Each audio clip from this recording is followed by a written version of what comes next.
goes. Well, hello everyone. Welcome to another edition of One Plus One, your place for inconvenient truth telling and myth busting. On the program, we return to our All Things Africa edition, our journey across the continent, and looking at the history and current affairs of each nation.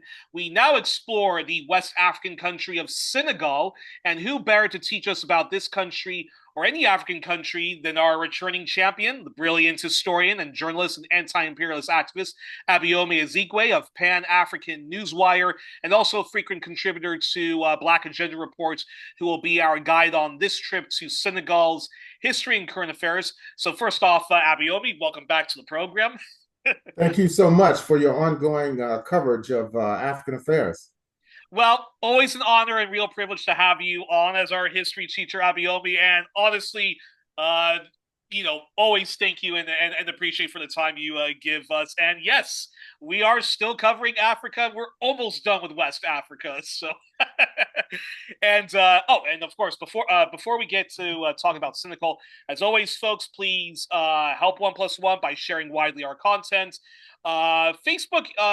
Actually, the last 2 weeks, Facebook has not been limiting how much I can share and post, but just in case they start, doing that, uh, you know, uh, please, folks, always share and post One Plus One's links, and always share widely One Plus One across your social medias and your emails.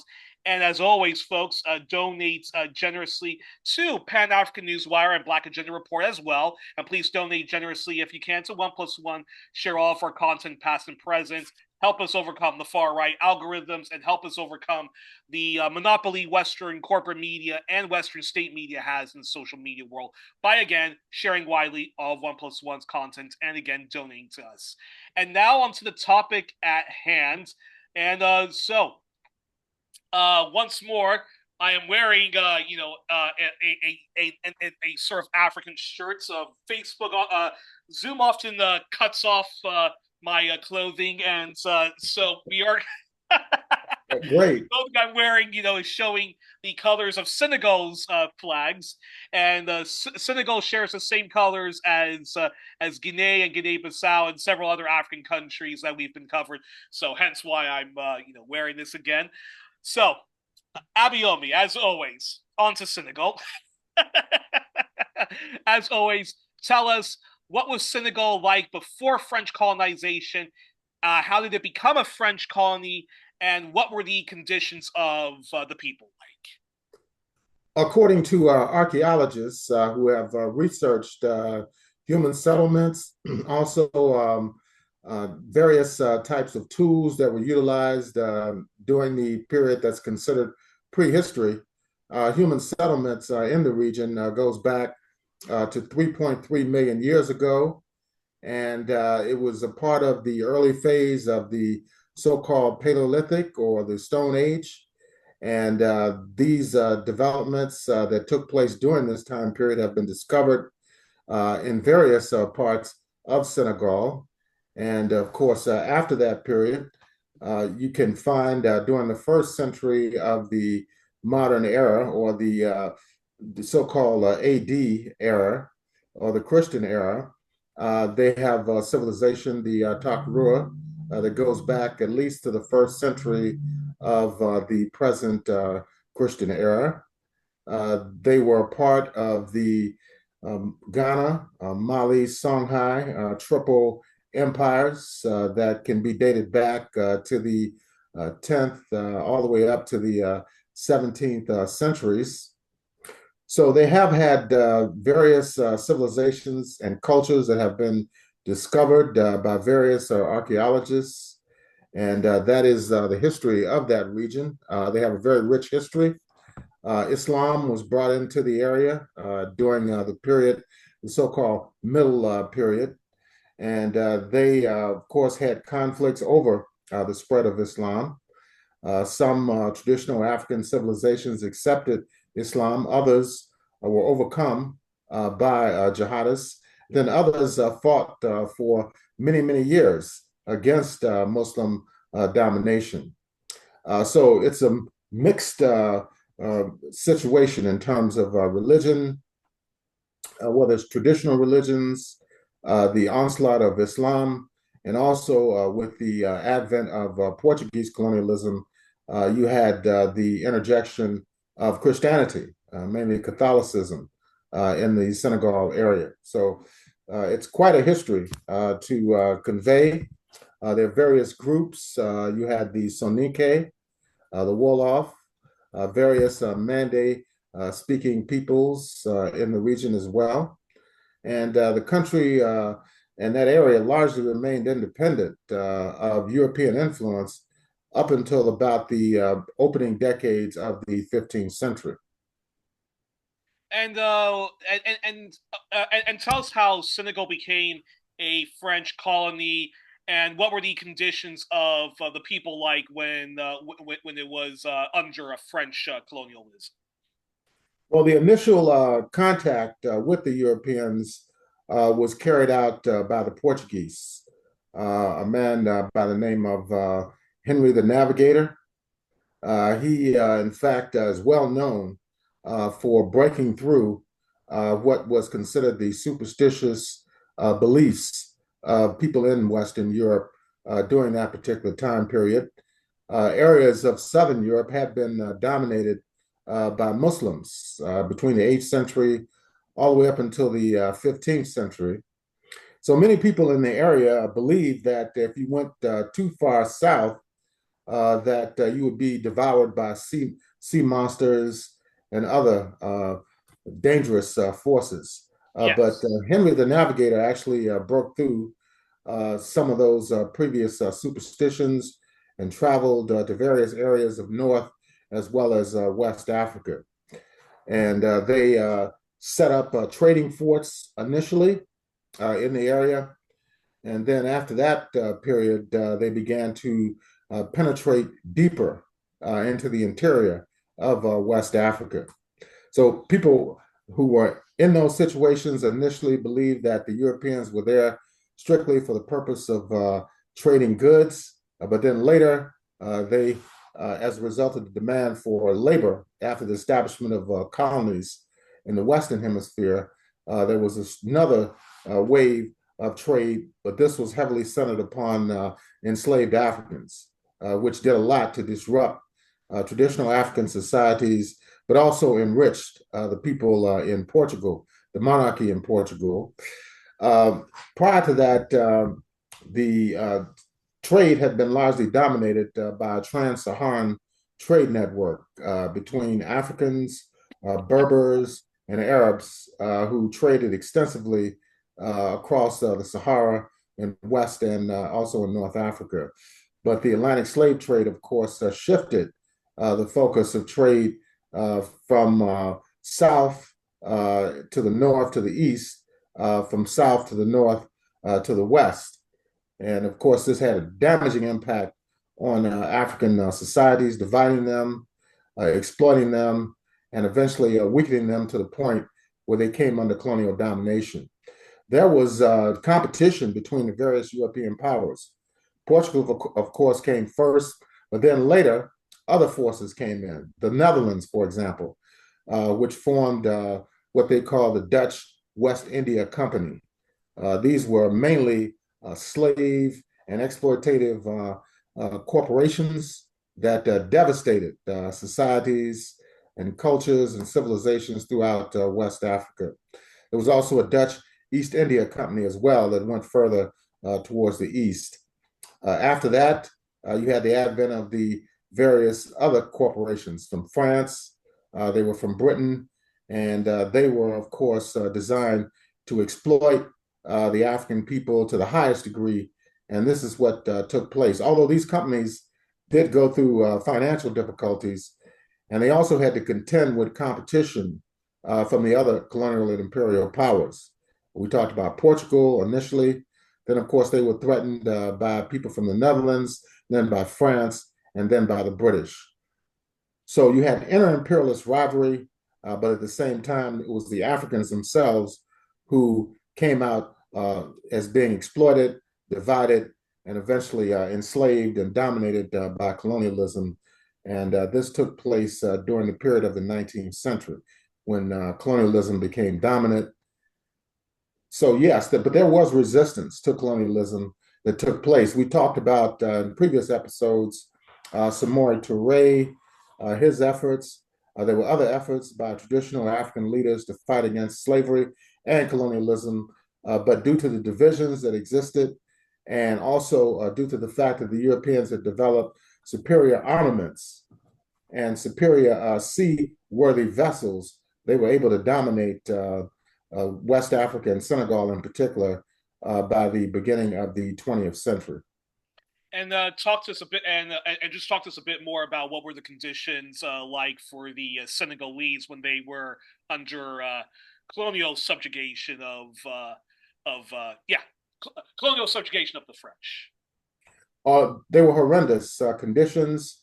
They claimed that the Portuguese claimed they had taken over Goree Island, which was a major source for the Atlantic slave trade. Then the Netherlands said they had taken it over around 1627.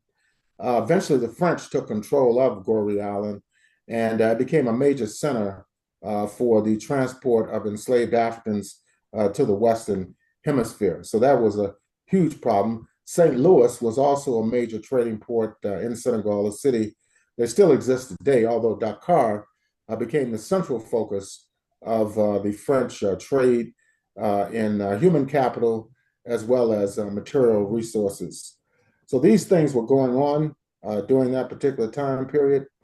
And as I said before, the Portuguese, the British, the French, and the English all competed for control throughout West Africa.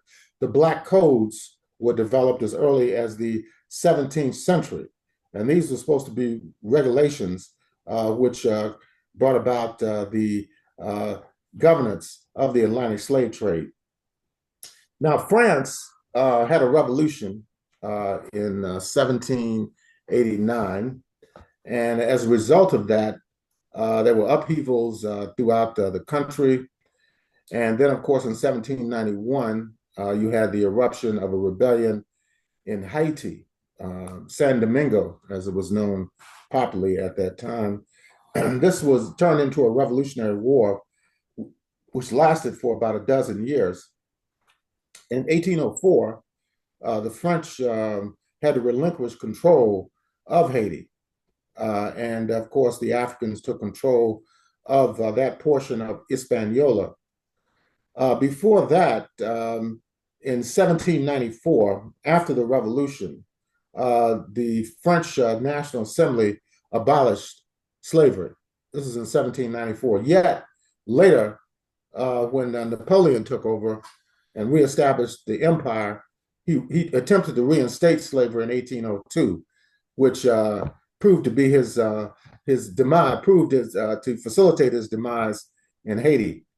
And after their defeat in Haiti, they had to relinquish large swaths of territory in North America. Abayomi, I thought it was the White Russians that were the downfall of the French Empire. You're telling me us black people in Haiti, that was the big blow? Yeah, it was. And of course, there was competition between various European powers. But their defeat in Haiti, the fact that they had to mount so many troops there and so much resources, hampered their capacity to manage their colonies, particularly in the Southwest region of what became known as the United States. So the Louisiana Purchase came about. All that territory was incorporated into the United States, but the Haitian Revolution still had an impact in that area as well. You had the 1811 rebellion on the German coast in Louisiana, which is considered one of the largest slave rebellions in U.S. history. More and more is being written about it in recent years. Although it failed, it showed the influence of the Haitian Revolution on the consciousness of Africans who were enslaved in North America. So in 1848 again, slavery was abolished under the Second Republic within all the French colonies. However, at the same time, conditions were still very, very bad for the African people during this period. You had what amounted to forced labor, and there was the exploitation of not only labor but also resources of the African people. Fantastic, and it's funny. The French really do like they, they they really do like their forced labor, don't they? Yeah, well, Unbelievable. they really do. And Haiti was one of the most profitable colonies, probably the most profitable colony in the entire colonial world during the 18th century. And they wiped out a lot of the indigenous people, and the Africans were forced to work like animals. And when the rebellion took place in 1791, the Africans destroyed most of the infrastructure of the French slave and colonial system, burning down all the sugar plantations on the island, as well as destroying plantation homes and other properties. And they have made Haiti pay for that all the way up until today.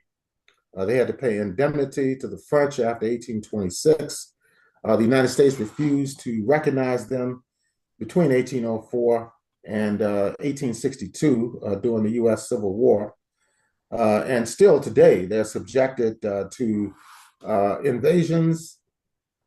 Just last week, the United Nations Security Council voted in favor of a gang suppression force that will increase the number of police in Haiti. That expedition force is being led by the Kenyan police, but it's all being done at the aegis of the United States.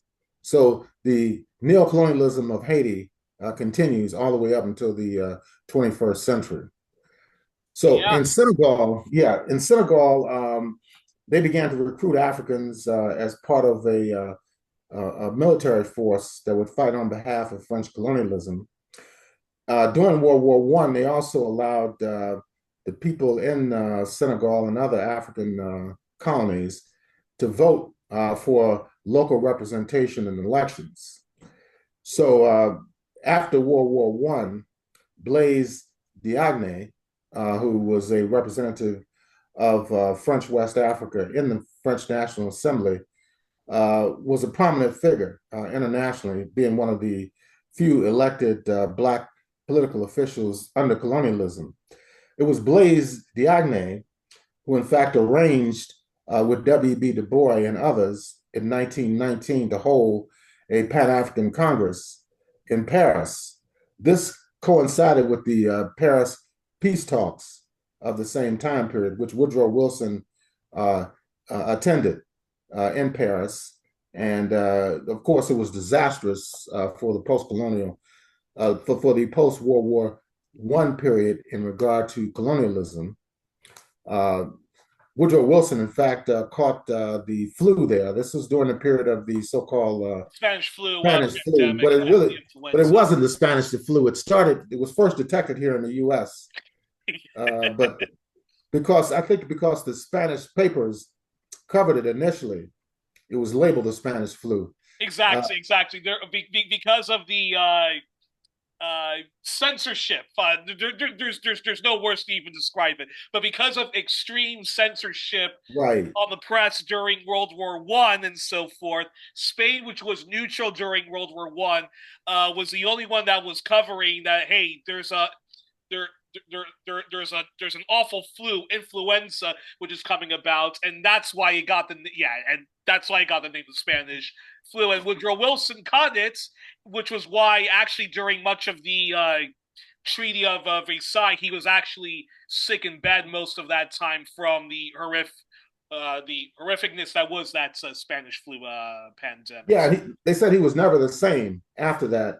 And during the first wave, it was in 1918. It was completely suppressed by the U.S. media. Even though people were dying, whole families were being wiped out. It was nothing in the newspapers. They said they didn't want to publicize it because it may interfere with the war effort. This is the horrendous character and behavior of capitalism, even in the 20th century. Yes, yeah. Exactly. So, on to this question. So, how did Senegal become independent from France? Was Mm-hmm. it one of violent struggle or a non-violence and a peaceful transfer of power? And then after you're done talking to us about that, we'll start talking about the first of many leaders of Senegal. So from the, so yeah, so how did Senegal become independent from France? Was it one of violent struggle or nonviolent and peaceful transfer of power? And from there, talk to us about the government and the legacy of Senegal's first president, Leopold Sedar Senghor of the Socialist Party of Senegal, who was in office from September 6, 1960 to December 31st, 1980. And he served Senegal. They have very powerful presidents who appoint the prime ministers.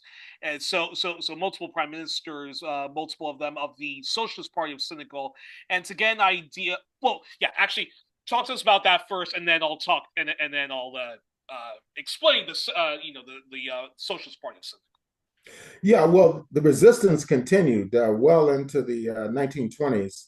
Was an uprising by one of the groupings in Senegal, the Sera people, who had been longtime fierce, independent African people. They had maintained their culture. They had even fought against the encroachment of Islam in the early days. They had a rebellion and would had to be put down.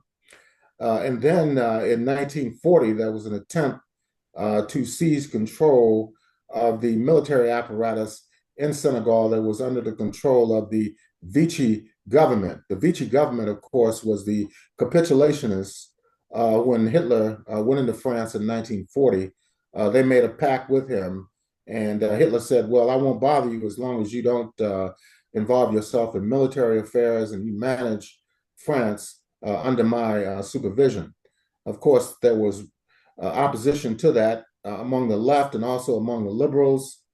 You had what was known as the Free France that was headed by Charles de Gaulle. We talked about that in earlier episodes, how they had a big conference in 1944 in Brazzaville in Congo, where they outlined a new colonial period, the so-called Fourth Republic.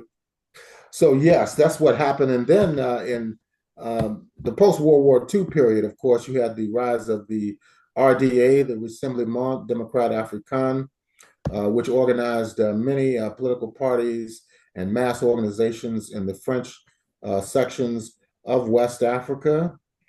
Later, there were problems, of course, centered around whether people wanted to be genuinely independent or whether they wanted to remain within the French economic and political larger construct. And in 1959, there were efforts underway to declare independence in Senegal. The Senegal and Mali had been merged under the French colonial system. It's known as the Mali Federation. Nonetheless, this broke up in early 1960 because of the party in Mali at the time headed by Modibo Keita and the party you just mentioned headed by Leopold Sedar Senghor could not agree in regard to its relationship to the former colonial powers. And Mali, of course, was further to the left at that time. So both countries declared independence separately during 1960. Leopold Sedar Senghor is a renowned literary figure. He was a proponent of what's known as Negritude, which is described as a pro-African cultural movement that rejected European values and European culture. Yet, in the case of Leopold Sedar Senghor, his ideology, although it claimed to be pro-African and pro-independence, maintained a close alliance with France in terms of French Perfect. language and political. Yeah. Actually, perfect. Sorry to interrupt. No problem. But that's a perfect segue for what I'm about to explain, and then you can Right. go there. So he was the first Senegalese president, and as you say, Socialist Party of Senegal. And if you read about some of their early ideology, this is exactly the kind of party you want. And here's what's interesting. So he served in office September 6, 1960 to December 31st, 1980. and of the Socialist Party of Senegal. And to get an idea of how radical or moderate they are, of course, Abayomi is going to, correct the record. They are members of Socialist International and Progressive Alliance. Regionally, they were members of the League of African Democratic Socialist Parties, or Socialist Inter-Africa, which was a group of African Democratic Socialist parties that meet to advance such parties and visions. And within Senegal, they were associated with the left wing or the left leaning Jama Ak Nijarn. Apologies if I'm butchering the name. I am butchering the name. And Socialist International and Progressive Alliance, I continuously have to remind the audience the following. So this is where the global center-left, leftist, or strongly more left-leaning parties meet to see how they can advance a global left agenda and help one another out. However, the organization has been dominated by, and continues to be dominated by, Western European and Nordic social democratic parties, and even Australia and New Zealand, who have been guilty of supporting Western imperialism and social imperialism. And since the late 80s and since the late 70s and early 80s, many of those parties have pivoted to the hard right on domestic affairs when it comes to their own working class. And the same is true of its sister organization, Progressive Alliance. And many of the global South, and even those from non-European, non-North American worlds, often can be too influenced by this power dynamic and the playbook of the Western, Euro, Nordic, social democratic left. So from there, Abayomi, talk to us about how do you assess the legacy of Senegal's first president, Leopold Sedar Senghor, and his Socialist Party of Senegal? Yes, they were socialists in name, but in terms of practice, domestically and internationally, they were very pro-capitalist and imperialist. And this came to the head during the early years of national independence. The Prime Minister, Mamadou Dia, who was further to the left than Leopold Sedar Senghor, played an instrumental role in consolidating independence in Guinea during the early 1960s. We had spoken about this a couple of weeks ago when it was revealed that the French intelligence services, the SAC, had attempted to overthrow the government of the Democratic Party of Guinea, headed by President Ahmed Sékou Touré, in the early 1960s. They were shipping arms to Conakry, utilizing Dakar as a transport hub for that. And Dia discovered these weapons and notified the Guinean government. Well, it wasn't too long after that Mamadou Dia was charged with an attempted coup d'etat against Leopold Sedar Senghor, and he was removed from being prime minister and even had to serve time in prison and, of course, went into exile. He later ran for president after the demise of Senghor, but that was several decades later. Fascinating. So before I get to my third question, so all of those years with this Senegalese socialist, so he basically governed from the right and was very, very closely aligned with France. Safe to say that. Yes, and the ideological differences between, for example, Sékou Touré, Kwame Nkrumah, Modibo Keita against Leopold Sedar Senghor, and also Félix Houphouët-Boigny of Cote d'Ivoire, centered around a lot of the question of socialism and post-colonial governance. That's why Nkrumah and Sékou Touré and others reached a conclusion that there was no such thing as African socialism, that the only real socialism is scientific socialism, and it is universal in its analysis and its approach to the contradiction between labor and capital, between colonialism and slavery and imperialism, as opposed to scientific socialism, or proletarian internationalism. So that became an ideological debate during the 1960s. Even at the Pan-African Cultural Festival that was held in Algeria, in Algiers in August of 1969.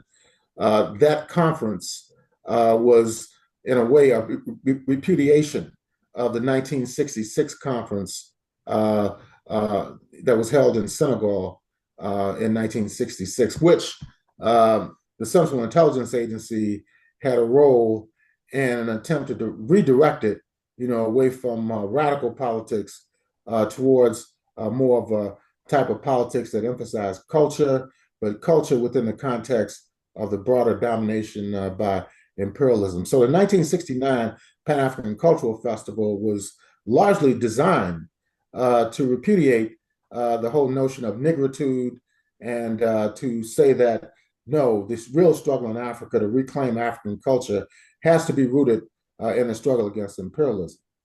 And before we talk about the legacy of Abdou Diouf, also of the Socialist Party of Senegal, can you talk to us about the foreign policy legacy of Leopold Sedar? And was he closely tied to Western imperial powers like France, the US, Canada, Britain, and their allies, that sphere of influence, or more with the USSR, China, Cuba, the Eastern European communist blocs, or was he simply non-allied, left-leaning, but maintained or was tolerated to have good relationships with everyone by the West? Very curious your response. No, they were heavily allied with France as well as the United States.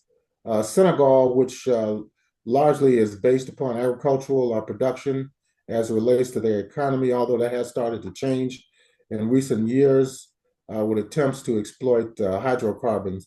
But tourism was a major element within their national economy during the post-independence period. So they had to maintain good relations with France and other countries in the West in order to continue to have them come to Senegal and spend money on their tourist attractions. But yes, the country remained very much within the orbit of the West all through the years of Senghor's presidency, even going into Abdou Diouf's presidency, Well, which that's started perfect. after the demise. Well, that's Started perfect. after the demise, the retirement of Senghor. Okay, so now talk to us about the now talk to us about the socio-economic legacy of Abdou Diouf in office from January the 1st, 1981 to April 1st, 2000. And please feel free to give your assessment of his foreign policy, especially that when we talk about the continent of Africa. Yeah, well, one of the first issues he had to deal with was a attempted coup that took place in neighboring Gambia. That was during, I believe, August of 1981. And it proclaimed to be a left-wing coup. It was not a military coup. And it was rapidly put down. And the way it was put down was that the Senegalese military sent in troops to crush the coup. And they activated what they call the Senegambian Confederation, which harkened back to the French colonial days. They came up with the term Senegambia before the British and the French made an agreement to split the territories. Gambia is a very small strip of territory leading to the Atlantic Ocean. Senegal pretty much engulfs almost the entire country of Gambia. So that was one of the major foreign policy challenges he had to deal with in 1981. And years later, quite interesting, during the first Gulf War, the one that was designed ostensibly to liberate Kuwait from the government of Saddam Hussein, which had annexed Kuwait in August of 1990.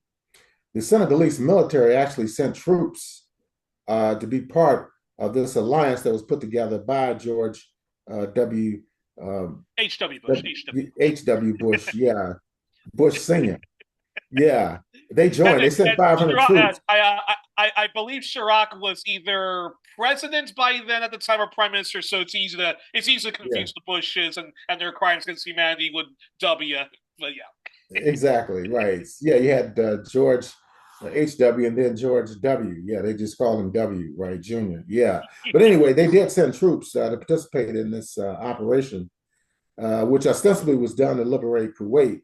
But look how many Iraqis lost their lives. They did go into Iraq and involve themselves in horrendous crimes against humanity, the bombing of bomb shelters that took place in 1991 that killed hundreds of people in Baghdad and other areas of the country. Hundreds of thousands of people were reportedly killed during that war, which lasted a little over a month. And sanctions were imposed leading up to the war, draconian sanctions, which brought about the deaths of hundreds of thousands, if not over a million Iraqis. So that gives you some indication of where the government of Abdul Juf was involved in, what type of policies they were involved in during the 1990s. And his socioeconomic legacy, not much to not much to write about, along with Sadar, his predecessor, correct? Or Yes, they pretty much maintained the same policy. They claim they were going to have more openness and more opportunities for people to form political parties and so forth. But it was all done within the context of French neocolonial domination of Senegal, as well as other countries in the region. And well, that's a perfect segue into this question. So, talk to us about the socioeconomic legacy of. Oh wow, and forgive me, folks. I am going to be butchering a lot of names, so apologies in advance. So, so talk to Abdullahi us about the Wade, the socioeconomic legacy of uh, Abdullahi Wade. yes, yes, Yeah, who served in office from April the 1st, 2000 to April the 2nd, 2012. Wade and his party, the Senegalese Democratic Party, has a fascinating history of being a left party, but for strange reasons coming from the state itself, was forced to adopt a different political philosophy, which I won't get into, but if people are interested, they should read about on Wikipedia, and I'll have the links to that. And now this is a right-leaning party. Members themselves, I'm sure, would call their politics centrist, and indeed, that's how they are described on Wikipedia. But the ideology of liberalism and economic liberalism, and them being members of Liberal International and the African Continental Branch, Africa Liberal Network, this is a very right wing organization. You really cannot beat around the bush about it if you're a leftist. For our audience, once more, when you know the history of Africa being gruesomely exploited by Western powers like France, Brits, and Germany, and Portugal, or settler colonialists like the Boers, and when you know that colonialism is just a version of capitalism and how Africa was purposely underdeveloped and sabotaged by its abusive colonial parents, then you know economic policies like economic liberalism or planned liberalism, which is what the Senegalese Socialist Party did, or fiscal conservatism. Call it African capitalism, call it black capitalism, but this is not good for the majority of working class, working poor, precarious middle class Africans, and the levels of destitution we see across the continent. You can't be a liberal. Socially liberal, yes, and I welcome people who are socially liberals, social liberals. But if you're a believer in liberal democracy, in which the free market is the central and the only economic tenet, then again, this is not good for Africa. And liberal international is where liberal and some Christian democratic movements are, or other boring, uninspiring centrist, centrist windbag parties, liberal parties. And of course, yes, sometimes they can lean left and they can be Keynesian, vaguely progressive, sometimes socially liberal, Charlin, but often they are very much business friendly and have shifted hard, and they too have shifted hard to the economic right and adopted neoliberalism. So they meet and they see how they can advance their agenda in the global sense and try to help out like-minded parties to win elections and whatnot. The most influential members of Liberal International is the Liberal Party of Canada, the once mighty Liberal Party of England, or the Liberal Party of Great Britain was a founding member. Fianna Fáil, dominant right-wing party in Ireland, is a member, and I'm in Belgium, and the MR Party, Movement Reform, which is very right-leaning, and when they were in the coalition government with the N-VA, a right-wing Flemish nationalist party, they imposed harsh austerity on the working class in Belgium. The Open VLD, Open Flemish Liberals, Democrats, again, right-wing, right-leaning, is a member of this party. Ivory Coast's a rally of the Republicans and the very right-wing neoliberal and Saudi puppets, Western puppets, Said Hariri's Future Movement Party of Lebanon is a party. The FDP, the Free Democratic Party of Germany, very right-wing party again. The Netherlands, the very right wing, and they've even gone more and more to the far right. VVD is a member. Our ex-prime minister, Mark Rutte, who unleashed savage austerity, he's now the general secretary of NATO. His party is loved by Donald Trump. Yes, and calls Donald Trump Big Daddy, or yeah, you're my daddy. And then here are other members of this organization. The right-wing Democratic Alliance, which Abayomi has educated us about, is a member.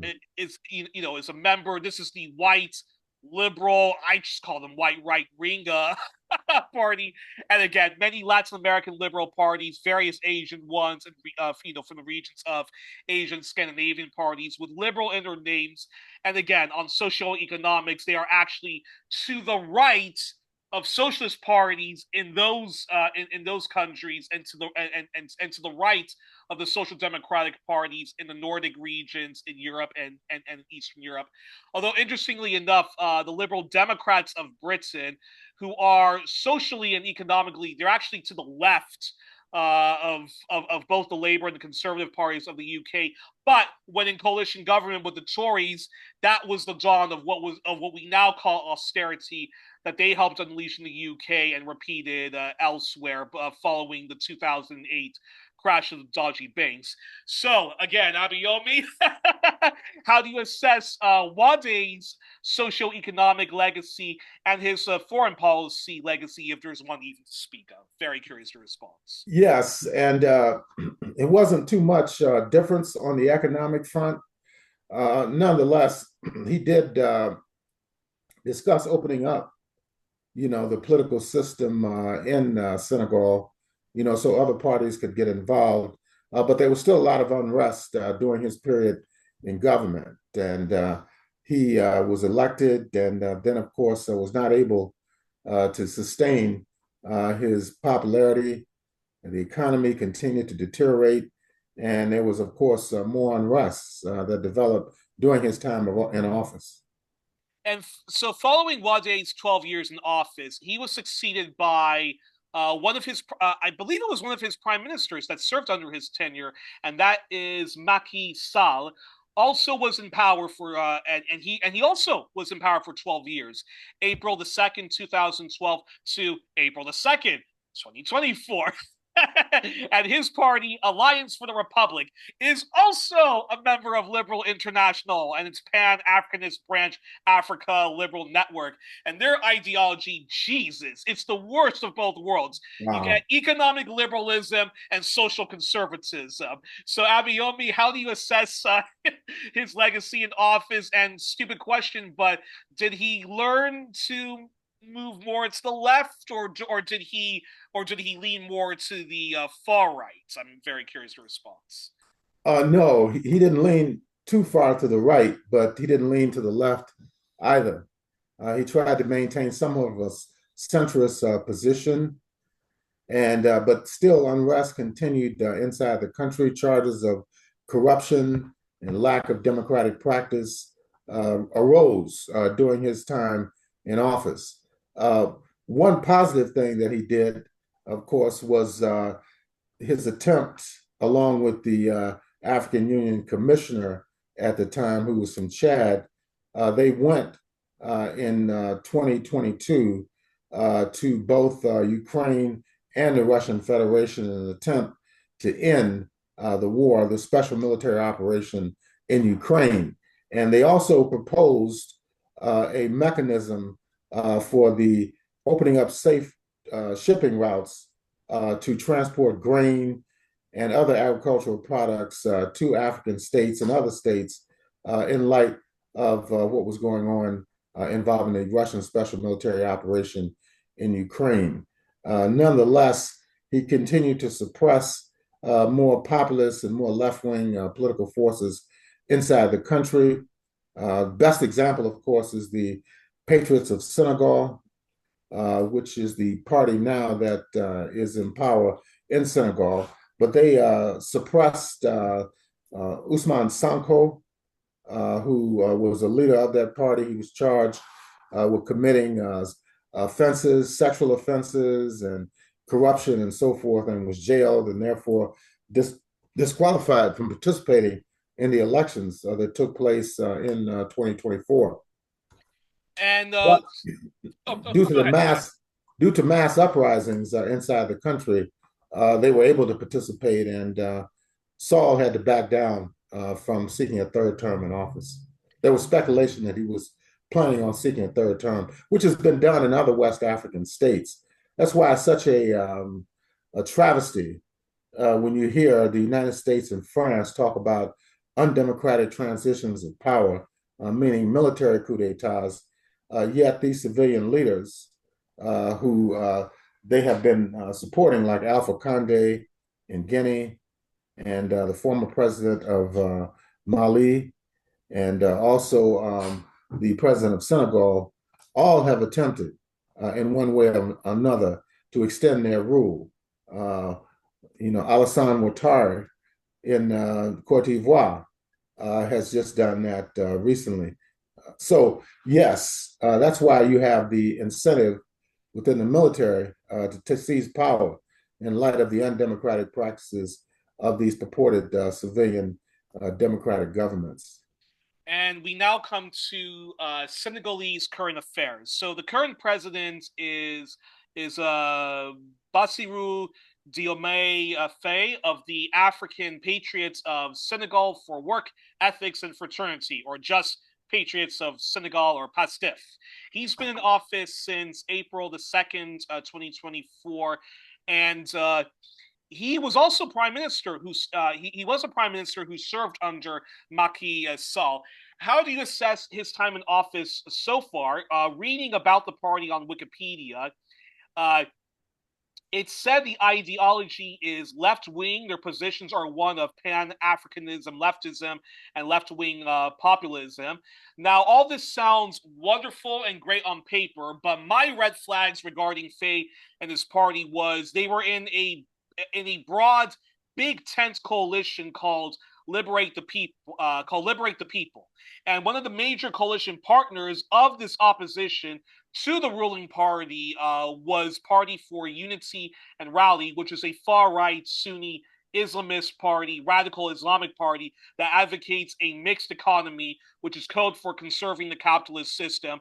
Very socially conservative, and at least that's a red flag and a line of sand for me. So I'm curious your assessment of the current president of Senegal and his time in office so far, and feel free to challenge me if I need to be challenged in my assessments.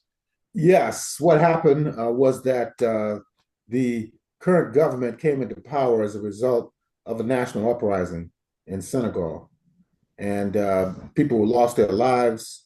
There was property destruction that took place inside the country simply because they wanted to disqualify one of the leading opposition figures, Mr. Sonko, from challenging the elections in 2024. So Bassirou Diomaye Faye has a lot of public support among the Senegalese masses when he came into office. He had a mandate to make broad sweeping reforms inside the country.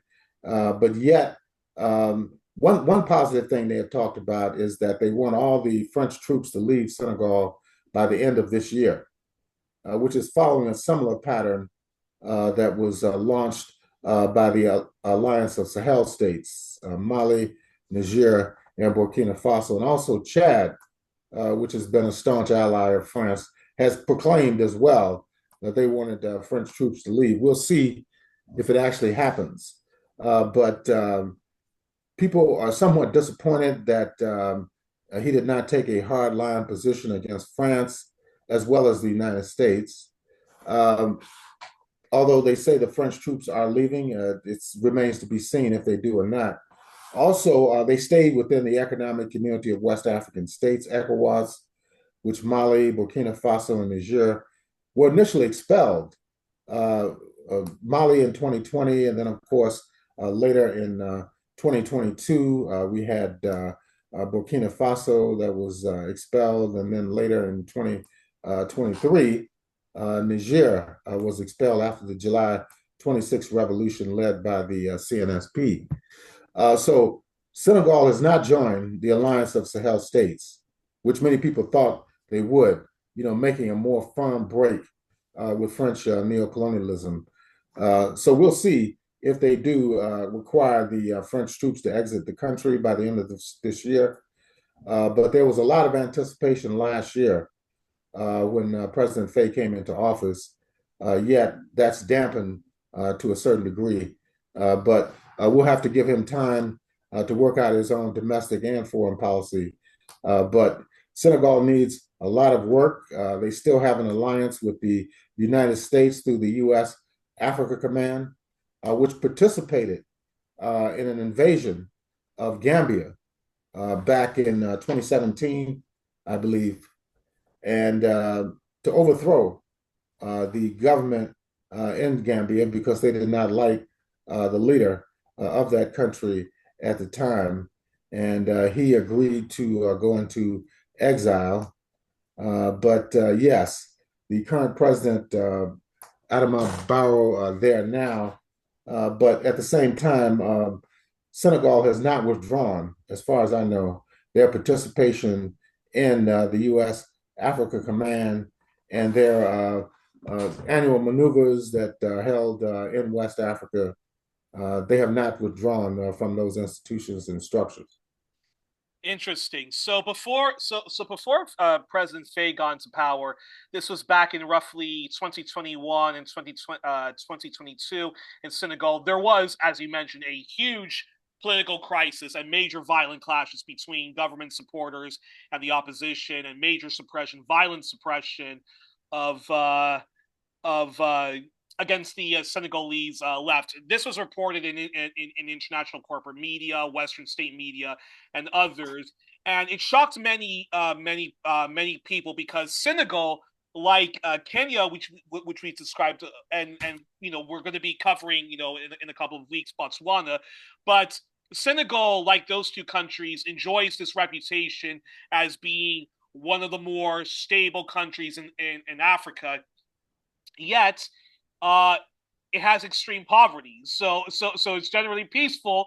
Yeah, and as a tourist, you can enjoy it, but not too much when it comes to and of course it doesn't have too much of, well, at least the reputation Senegal has is not one of odious politics or a ghastly dictatorship or some brutal civil war that's going on. But when that political crisis and the happened in 2021 and 2022, like the Kenyan political crisis and disputed elections that ended with Uhuru Kenyatta, that smashed the myth for the largely uninformed on African affairs that despite extreme poverty, there is peace, love, and harmony in Senegal. That was the impression that a lot of people got. Miriam Kane, she's an Anglo Senegalese woman, leftist, anti-imperialist, Pan-Africanist leftist, part of a small organization called the Black Liberation Alliance, which twice past guest Fiona Sim, personal friend of mine, who is a member of. She was speaking out a lot on the repression that was happening in Senegal, and she was explaining to folks that Senegalese history is one of being extremely subservient to French neocolonialism. And it seemed before the ouster of the pro-French government of Macky Sall, that it seems like with Burkina Faso, Mali, and Niger, it was Senegal. It was basically Senegal that started this wave of mainly anti-French African Spring that's been happening mostly in Western Africa. Am I right about all of this? I'm curious your response.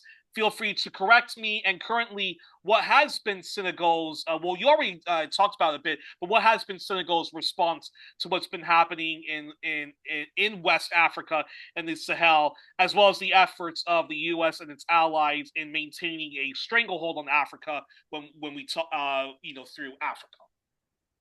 Yes, that is the situation now in a number of former French colonies in West Africa. There's a lot of dissent, and that's why you see in demonstrations, not just in the former French colonies, but also some British colonies like Nigeria, for example, last year, people flying Russian flags alongside their national flags.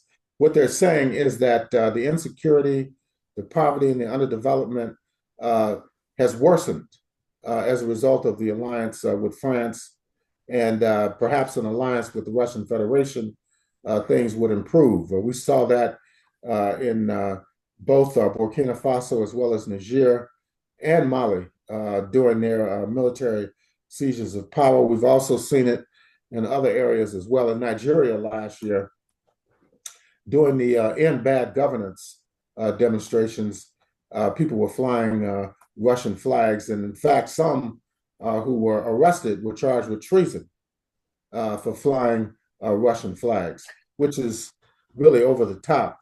But what they really fear is the lower ranking military officers intervening in the national politics to remove the political elite in Nigeria. And this is also a great fear of other countries in the West Africa region. So, yes, I think under Macky Sall, the repression existed. For example, in Dakar, there's the Sheikh Anta Diop University. And Sheikh Anta Diop was a renowned African historian and anthropologist, mathematician, and physicist who wrote extensively on African history. His dissertation was on the cultural unity of Black Africa. He wrote on the African origins of civilization and wrote a book. His final book was Barbarism. Yeah, his final book dealt with civilization or barbarism. So Wow. he challenged a lot of the French and British notions about the evolution of African history.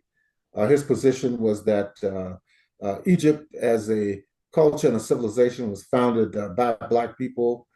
He also talked about the both patrilineal and matrilineal family structures that existed in Africa. So his books are quite fascinating to read. But he had the university there. They have a center that is dedicated to continuing his work, and that was damaged in some of the unrest that took place in 2023. Some of the documents there were damaged. I'm not sure to what extent they're still missing. But yes, there has been unrest inside of Senegal over the last few years, and a lot of it is centered around the neo-colonial construct that's been in operation now for 65 years. And the country got its independence in 1960, and this is 2025. Yeah, and I think and I think people have to understand that if you have a country where a majority of people what are living on less than $1 a day, that is just that's a crime against humanity itself. just Yes, like just like when just like when I see homelessness in in Belgium, in Brussels, or in Dublin, or in London, or in France, or in parts of the U.S. That should not exist in countries which have all the money in the world. So exactly. eventually, yes, a Senegal over here or a Kenya over there, which has this reputation of being stable, whatever the hell that even means, but still, people in destitute levels of poverty, eventually people are going to snap because the conditions are just so intolerable. So with that being said, what can you tell us, what can you tell us about Senegal and BRICS, and under the and any historical relations with some in BRICS that are continuing and will continue to be good depending on if Western imperialism sabotages it? Very curious your response. Yeah, that's an interesting question. Uh, I'm not aware of any attempts on the part of Senegal to join the Brazil, Russia, India, China, South Africa Plus summit, which now, uh, in terms of population, they have about half, more than half of the world's population at this point. Now, one of the people like Donald Trump and Keir Starmer and Emmanuel Macron and the others are quite concerned, about these alliances that don't involve the United States or other Western imperialist countries. But I think the economic policies of Senegal is going to be important in regard to bringing about stability in the country and also determining what the tenure is of the current president that's in office right now. But yes, there needs to be radical transformation of the economic policies in the country of Senegal. And that was one of the books that was written by Cheikh Anta Diop way back, perhaps late 1970s, early 1980s. And he came up, with the whole theory of how African states should unite. And the documents are there from the founding documents of the Organization of African Unity to the present documents and institutions such as the African Continental Free Trade Area, which has a headquarters in Accra, Ghana. The objective, if you read the document, it sounds very progressive in terms of unifying and linking the African countries through inter-African trade and moving towards development of a single currency for the African continent and so forth. But the fact that you have countries that are still dominated by neocolonialism, who are still concerned about maintaining their own personal political power, it's going to be very difficult to implement these resolutions, documents, and programs for the African continent. But it is needed. And until that happens, there's no way Africa can arrest the poverty and underdevelopment that exists throughout large swaths of the continent. And a final question. Currently, does Senegal, despite betrayal, setbacks, mistakes, and more, when the left, was in power, and not doing policies that could have immensely helped the majority, working class, working poor, and chronically unemployed, does Senegal currently have a strong left-wing movement? And any final thoughts you want to share about Senegal, and again, how if the nation really wants to overcome the scourge that is extreme poverty and all the terrible ills that come with it, people living in destitution, squalor, that the only way to eradicate it really is only African socialism, Pan-Africanist socialism, Marxism, or or the barbarism and the endless misery that is, endless austerity and whatnot. Yes, and I think it has to move to the left. Things have to move towards socialism and non-capitalist development, at least in that regard. And like Cheikh Anta Diop mentioned in his final book, Civilization or Barbarism, I think that's where we're the fork in the road right now that we're standing at, not just in Senegal, but throughout Africa, and not just throughout Africa, throughout the entire world.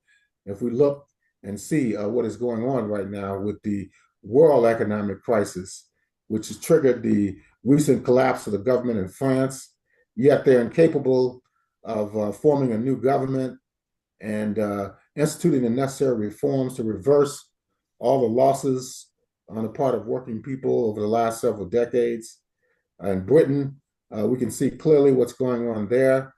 The disorientation of the British government kowtowing to the anti-immigrant and far-right and neo-fascist sentiment that is growing inside the UK and the United States. What is going on there, where they're sending in federal agents and National Guard and other military forces into cities which have large African American populations, and also cities like Portland, which has a tradition Yeah. of liberalism, radicalism, anarchism, and left wing politics.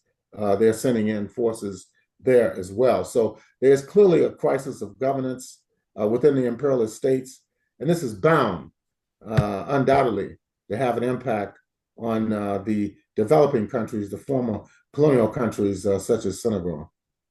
Well, that's a perfect place to end. Well, we were joined on this All Things Africa edition, learning about the history and current affairs of Senegal with our always wonderful returning champion, historian, journalist, and Pan-Africanist leftist and all-around anti-imperialist in support of all people power movements, Abayomi Azikiwe of Pan-African Newswire and Black Agenda Reports. Check out his work and all of his appearances on 1+1. We have a playlist of that. Subscribe to Pan-African Newswire and Bar. Donate generously to them. And don't forget to do the same for 1+1 and donate to us, please. And again, share widely all of 1+1's content and encourage others to like us on YouTube and again, share and donate. The next country we'll be exploring, we're still in West Africa. The next country we'll be exploring is Gambia. Join us next week for that. Have a great weekend, folks. Good night and good luck, and have a great weekend.